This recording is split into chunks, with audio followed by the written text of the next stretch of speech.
లోక్ అదాలత్ అంటే చట్టబద్ధమైనటువంటి ఓ రకంగా చెప్పాలంటే పరిష్కార వేదిక అనాలి. ఇప్పుడు అది సుప్రీంకోర్టు సీరియస్గా తీసుకుంది. ఎందుకంటే ఓ భార్యాభర్త గొడవ పడతారు. గొడవ పడినప్పుడు యాక్ట్ అనే ఆధిపత్య పోరు వస్తుంది. కొన్ని రోజులు పోయిన తర్వాత రోజు ఆ కోర్టులకి డబ్బులు వేసి లాయర్లకి డబ్బులు ఇచ్చి ఆ జడ్జీలు ఎదురుకుండా చేతులు కట్టుకుని నుంచుని కొన్ని రోజుల తర్వాత అక్కడ తిరగడం కంటే మనం కాపురం చేయడం బెటర్ అనన్నా, లేకపోతే మనమే మాట్లాడుకుని సెటిల్మెంట్. ఎందుకు ఈ అమ్మాయి ఏమో డబ్బులు కావాలంటది, పిల్లల కోసం డబ్బులు కావాలంటే, తన కోసం డబ్బులు కావాలంటది, అది ఎంతో కొంత నేను ఇస్తానంటాడు, అమ్మాయి ఎంత అడుగుతుంది, ఈయన ఎంత అంటాడు. చివరికి జడ్జిమెంట్లో ఎవరు కోరింది అది రాదు, ఫైనల్గా మధ్య మార్గం వస్తుంది. అదే ముందే వీళ్ళిద్దరే కూర్చుని పరిష్కరించుకుంటే అయిపోతుంది. లాయర్లు తొందరగా తెమలనీయరు, ఏళ్ల తరబడి సాగిపోతూ ఉంటుంది.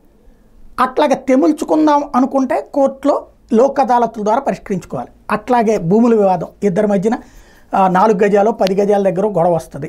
దాంట్లో ఇద్దరు ఏళ్ల తరబడి కోర్టుల చుట్టూ తిరుగుతా ఆస్తులన్నీ అర్పించుకోవాలి కోర్టులకి తిరగడానికి, ఆ ఫీజులకి. వాళ్ళిద్దరూ కలిసి పరిష్కరించుకుందామంటే ఉండదు. ఇట్లాంటివన్నీ లోక్ అదాలత్తో పరిష్కరించుకుంటే ఫైనల్ జడ్జిమెంట్ వచ్చేస్తుంది. అది ఇప్పుడు సుప్రీంకోర్టు ఇదివరకు కూడా జరిగేది. ఇప్పుడు సీరియస్గా సుప్రీంకోర్టే 29 నుంచి జూలై 29 నుంచి ఆగస్టు 3 దాకా ప్రత్యేక ధర్మాసనాలు ఏర్పాటు చేసి మరి లోక్ అదాలత్లు నడుపుతోంది. ఒక మంచి అడుగు అని చెప్పాలి.